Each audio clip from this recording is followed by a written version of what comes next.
Alan? I'm Alan Westonsko. I work for Proterra, but I live in Salt Lake City. I'm the Director of Business Development, and I actually worked for years on as a financial advisor actually for Weber County, for Ogden School District, worked with Ogden City on projects, so I actually helped do bonds for many years in Weber County. So I actually love this area. It's really fun to be up there and be able to show the buses. I left about a year ago to help Proterra figure out how to pay for buses. So I'm your local guy. And Bobby up front? Yep, guys, so I came to Proterra about 3-4 years ago, and I led the engineering team that actually built these vehicles, and then before coming out on the road helping out with sales, do engineering and operations and stuff. So We're really happy to have Bobby on board. Where's Bobby from? South Carolina. Okay. So I live in South Carolina. It wasn't from Not California. Southern California. No, it's Southern California guy. Let's go straight up the street. Yeah, Yep, we're gonna up go to straight up the 23rd. street. Up to Washington. So we got a little ways. Is that the first light up there, Eddie, that I see? Is that Washington, the red light up there? It's the It's the second. Second light up there, Bobby. And which way are we going to turn? We'll make a right. We're going to make a right, okay. And then we'll go 2 blocks. Okay. Make a left on 25th, and that's where that hill is. Okay, got it. There, Little history. Sorry. A little history on Proterra. Proterra started in 2004 in Golden, Colorado. Our founder, Dale Hill, started the product up there. From there, it moved to Greenville, South Carolina. We currently manufacture in Greenville, South Carolina now is our primary manufacturing facility, although we just recently acquired property in Southern California in City of Industry.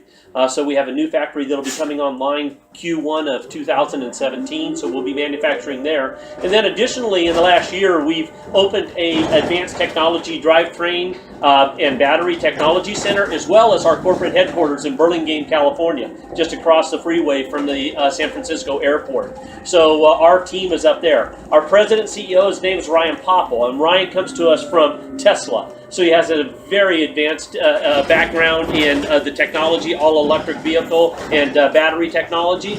I'm sorry, Bobby, I'll try to help guide as we go here. So second light up there. A little bit more about the company, really. We build and manufacture. This is our 40-foot bus. We also offer a 35-foot bus, so we have 2 different floors. Unique thing about Proterra is that it was started with a clean sheet of paper. We don't build diesel, we don't build CNG, we only build all-electric buses. And we started with a clean sheet of paper and designed this product to be an electric bus, nothing other than that. For that reason, under the floor, between the wheel wells, the front and rear, all the battery packs are under our feet right now, under the bus. No battery packs inside the bus, none on the roof, none in the rear of the bus. So it's very, very stable, low center of gravity, handles very, very well, but the batteries are out of your way. Allows us a couple of things. Number one, when you look inside of here, standardized windows all the way through when you look at size of it, but also has a rear window in it. We were able to move some things around. Most buses today don't have a rear window on them. So it has really great visibility out of it, including the large one-piece front windshield up front. Gives you great visibility, especially down low, directly in front of the bus for safety. In addition to that, this particular platform, we offer 2 different types of battery technology. So one bus platform, but we build this in what's called a fast charge bus, which we were just talking about, that has the overhead charger. Right. And additionally, we have another one that's called an extended range bus. The only thing that changes are the battery chemistry, the battery packs that go into the bus. The other one, the extended range bus, it charges typically at night. We have charge receptacles on the side of the bus. So you would go out and run your routes all day long, bring it back, plug it in, and charge it at night, and it would go back out the next morning. right turn here. Right here, Bobby. Here's a little brochure that'll give you a little bit of an overview on. And we're going The to go to the range. 25th and make a left. Yes, take a left at 25th. Okay. This will give you an overview of the range next to the batteries. If you look at the back, while we're going down here, the way that the batteries work, if you look on the first wall, it says FC. Second line. The efficiency is Second line. So you'll see the city hall to the right. Okay. Good. Okay. The efficiency there is 1.7. That's 1.7 kilowatt hours per mile. That's how much energy it takes to go 1 mile. Yeah, That's the federal testing area number that we Apparently we're test gonna these uphill a lot more. vessels. Right. On the fast charge, which is the one that charges for 5 minutes, the overhead charger, we have 105 kilowatt hours of batteries down below right here. And the battery is designed to take just a huge charge really fast. But because of that, Tell you what, their nominal range is 62 miles. Realistically, you want 30 to 40. Laughing up the hill. Yeah. Oh, it's That's not not a really- hill. it's not really a hill. It's not a Oh, San no, Francisco it's a hill, big but hill. It's a hill. I don't know if I'm going to make it. It goes a little ways. I'm confident we're gonna make it You so let some far. of this out if it's a problem. Yeah. Hey, Billy, you know. or Bobby, Yeah. hit the gas pedal hard and show them how it goes. That's not it. But what that does is, the fast charge, you'll see that's a really fast charge. That's 12 minutes from 0 to 100%. So normally, if you keep coming back halfway through, it just takes a few minutes to actually top it up. Here we go.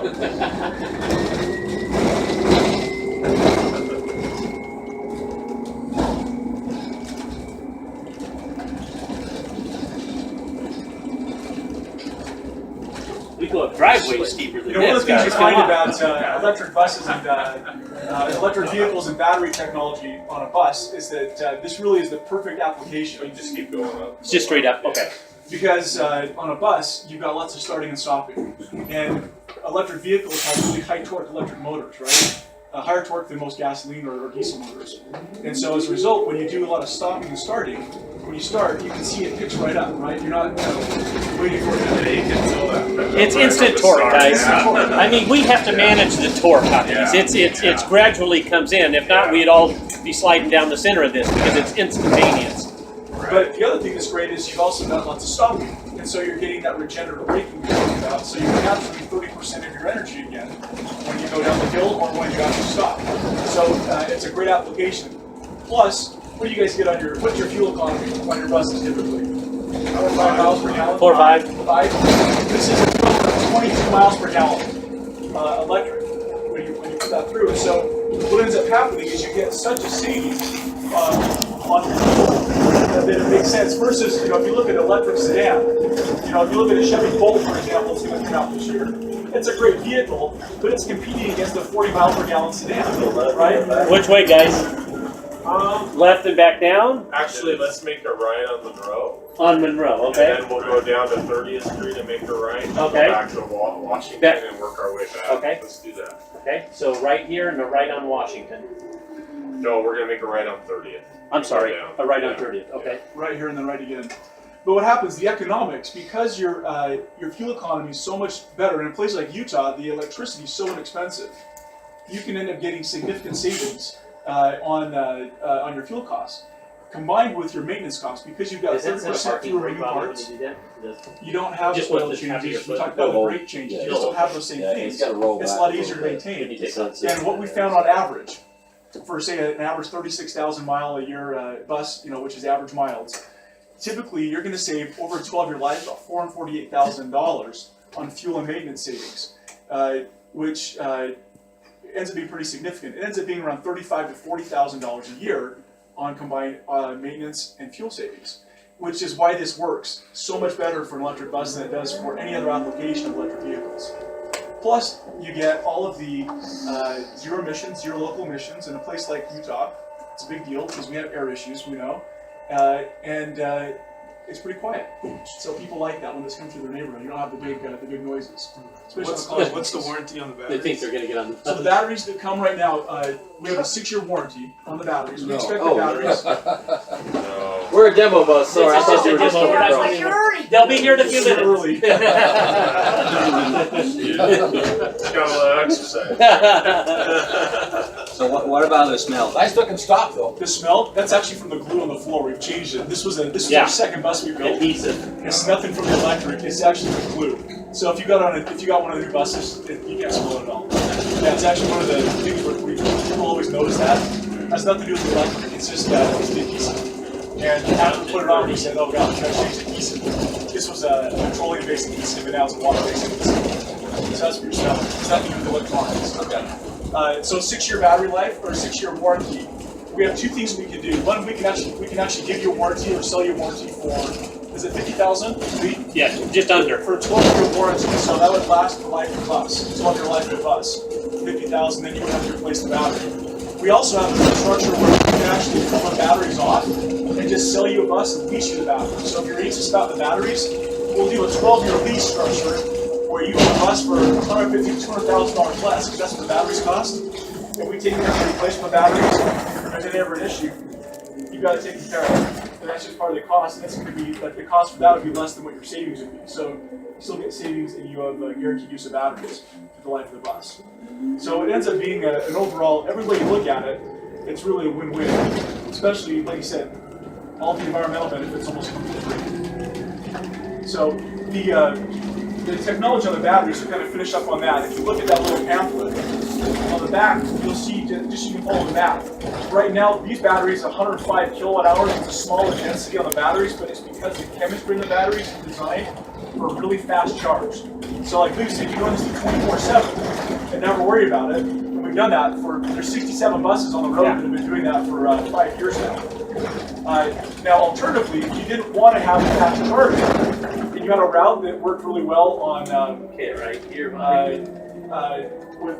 You had a smaller range, we could actually have them plug in a depot at night. If you look at the one over here, it says upgraded XR. Same efficiency, but now you've got 330 kilowatt hours of batteries, so you've got 3 times as much density, which gives you 194 miles in the nominal range. So on some of your routes, you're not going 194 miles, right? Right. Some of them are 120 mile route. That's easy range, and so you can actually plug them in at night and get a 75-minute charge. Right on one. Get a 75-minute charge, and you're always good. You don't have to have the infrastructure, the chargers. It just depends what you're looking for. And what we're going to do today, when we take the bus from Ogden to Weber, what we're going to do is do a route simulation. We'll run it through a computer. We'll send it back out to the team so you can actually see how many kilowatt hours it uses going up and down the hills in the winter and the summer with the air conditioning and the heater, kind of give you some parameters in an average, and then you can take that and decide what's the right configuration for your bus. Now, if your head isn't spinning enough after all of that, I'll throw a little bit more at you. Proterra, because we designed a clean sheet bus, one of the things that was really important to us is to make sure that it's a bus that has longevity. Things change for you guys over the 12-year life of a bus. So we offer a fast charge battery chemistry and an extended range chemistry, the same bus platform. Let me give you a hypothetical situation. You decided that you wanted to buy some extended range buses up front, so they have the long range on them. However, over the 12-year life, things change, your routes change, and you have a need maybe for fast charge buses now. If you wanted to at midlife, you can change the battery technology. In other words, you could flip out the battery packs and put in fast charge battery packs, and now have the bus be a fast charge bus rather than an extended range bus. Another thing to add to that is that the overhead fast charger will charge either technology. Okay, so if you also had a fast charger there, and originally you were charging fast charge buses in 5 to 6 minutes, later you changed the technology or bought additional buses that were extended range. If you drive an extended range bus into that fast charger, the charger and the bus communicate, it recognizes what kind of chemistry is on the bus, and it will derate the charger. The charger it's rated at 500 kilowatts. It charges at something less than that, maybe 450.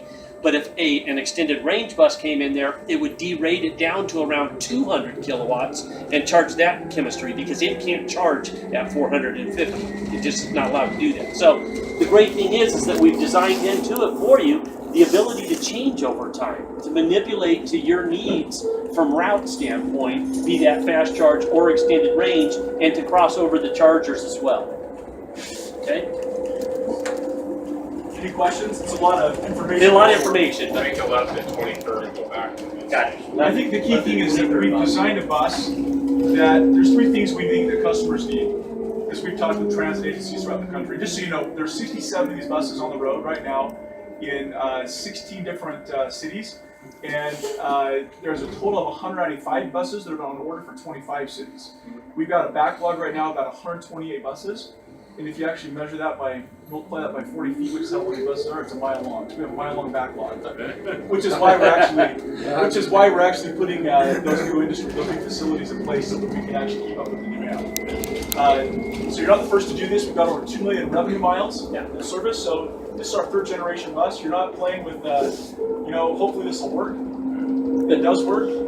And what we found is that there's 3 things that are important for customers. One is the range. You've got to have enough range, either with a fast charge structure or with an extended range. We believe that range is there for whatever need you have. We're working to get that so that it's not a problem. The second is you've got to make sure that the reliability is there. We believe that we've been around doing this long enough that the reliability is there now too. National Renewable Energy Labs just did a report in Foothills Transit in Los Angeles comparing natural gas buses they had compared against Proterra buses. And what they found, it was over a year-long study, they found that the Proterra buses were in the shop 3 times less 23rd next. than the Proterra buses, which makes sense because And there's actually just take fewer us right parts. back into the They found they were 4 times more efficient. So if you had 5 miles per gallon, these were 20 miles per gallon. So that was kind of the key findings report. And with that though, I guess the key point of that is that the reliability is there. And the last is the cost. And as I just explained, the cost of the buses with an electric bus, because buses are so expensive, what are you guys paying? $500,000 for just a regular bus, diesel bus? These buses cost, if you bought one, it would be $749,000. So it's a little bit more expensive, $240,000, $250,000 more expensive. But if you're getting $450,000 of savings over that 12-year life, it pays for it pretty quickly. And so the overall cost, the total cost of ownership, makes it up really fast. Which is great because you can check off the box in each one of those. And you're 0 emissions, and there's no extra charge for that. And also, think about the sound thing, and we tend to overlook that a little bit. We think 0 emissions, and that's awesome. That's a really good thing. But all these businesses, all the folks on the university, when you drive this bus through there and you eliminate the diesel or the CNG engine noise, it's a big thing, and you can't overlook that. It's actually, I've just recently sold buses to the University of Montana, Missoula. Really? And that was, they actually just finished up their order with me. And that's one of the key things is that they had local people because the campus is out amongst the residents that they were complaining about the noise of the Do buses. they have a shuttle system on their campus? They do. Have you talked to Utah State? We have. A shuttle system? We have. We're talking about Curious. Yeah. Yeah. Because some universities do, and the students ride them every day to and from class. My daughter's a student up there. She rides to class every day. Her car just sits. Absolutely. And what's universities interesting, love this technology. Yeah. The students love it. The students well, love this technology. and what's unique about the University of Montana is it's student-ran campus. Okay. They even have all the students, they drive the buses. Yeah. So they really get it and embrace this technology. So we really see it pushing that direction. Also, I just finished up a grant. We are in the process of putting the orders together for Fresno State as well. Okay. They're starting their own transit on campus and doing the same thing with our electric buses. How much does a quick charge station cost? That's a great question. The fast charge station itself is $349,000 for the charger. Now, however, you have to remember something. That will charge 6 to 8 buses. So it's not like you have to buy one of those. Because you rotate buses through there on 10 or 15 minute headways, you just use that one charger to charge multiple buses. And if you wanted to buy extended range where you use a shop charger or a depot charger, those are about just a little under $50,000 each for those as well. So when you calculate it out, you're looking at about $50,000 per bus for the charging infrastructure, be that fast charge or a plug-in depot charger. The extended range charger as well, we've designed it so that it's called a SAE 1772 SEE charger, and what that means, that's the standard protocol. So you could use that charger to charge your Chevrolet or your Tesla or any other car. Not Tesla, it's a little unique, you have to have an adapter. They put an adapter. Have to have an adapter. But it's a standard charger. Yeah. Is the point. It's a standard charger that you could use You're covered for on other your Tesla. infrastructure. Right? So it's You got that. wanna Well, be it's interesting that you say that you brought someone over from Tesla because I work by a bunch of people. That's their ultimate. They want a Tesla. Well, And I don't Well, know. But a lot of people do. well, our I have a friend president that does CEO one and comes he from swears Tesla. by it. Yeah. Well, let me tell you what, they get it. They get electric vehicles and the battery technology. And actually, just a couple of months ago, I was at their new Gigafactory. I don't know if you guys are familiar with what they're doing, but it's in Sparks, just outside of Reno. Yeah. And they're building, it's called a Gigafactory. And that'll be a factory, they're in partnership with Panasonic to build battery packs for up to 500,000 vehicles a year. And let me tell you what, guys, it's going to be like the largest building in the country. It's massive. And what you see today is only a small portion of what it will be in its full build out. But that technology is there, and it's moving really quick. And the great thing is that today we're $750,000. When we started this was $1.3 million. Yeah. So what's happening is those prices are continuing to come down, and as companies like Tesla and like Panasonic, as they further develop battery technology, we're going to continue to drive the price down. You know, so it's only going to continue to get better. And you've seen that. You've seen that the last few months. You know, I mean, a lot of it was demonstrated with the Tesla Model 3 that had over 400,000 pre-orders. I think everybody heard about that. Yeah. All that stuff's driving this interest, and we're seeing it in the transit world too. I'd say the last 6 to 8 months, there's been a bit of a sea change, where you're seeing people, every transit agency in the country is now looking at this. The big ones, the small ones. And so this isn't some prototype demonstration anymore. This is where things going. You talk with the leaders, they'll say in the next 5 to 10 years, every bus will be electric. Yeah. That's how we feel it. Yeah. I mean, that's the feedback we're getting from people who are in this business. Well, it's becoming a more reliable technology. Right. It is, So, and a more affordable and reliable both. The Reliable range and is there, affordable, and the price is coming down. So it's that happy mix that allows us to provide fully electric buses for your cities. It's that simple. Any questions we haven't addressed? I know that's a lot of A lot of information. I know, Lee, maybe you could take a minute and show that video of I'd love to. the charging technology Yep. to Council Member Lopez. Yes, sir. I gladly will. And Thank you. come have a cookie. There you go. We'll open it up. Yeah, what I have is it's just like a minute and a half long video here, but give me one Thank second. you. I'll pull it Bruce up. Haslam. Bruce, nice to meet you. Nice to meet you. I'm retired UTA Board of Directors. Oh, great. Oh, I remember you, Bruce. Of course, we met No, I remember somewhere you. over the years. I remember you. That's great. Yeah, so When were you on the board? we're back in the 90s. This is Stockton, I went Pennsylvania. into This is our transit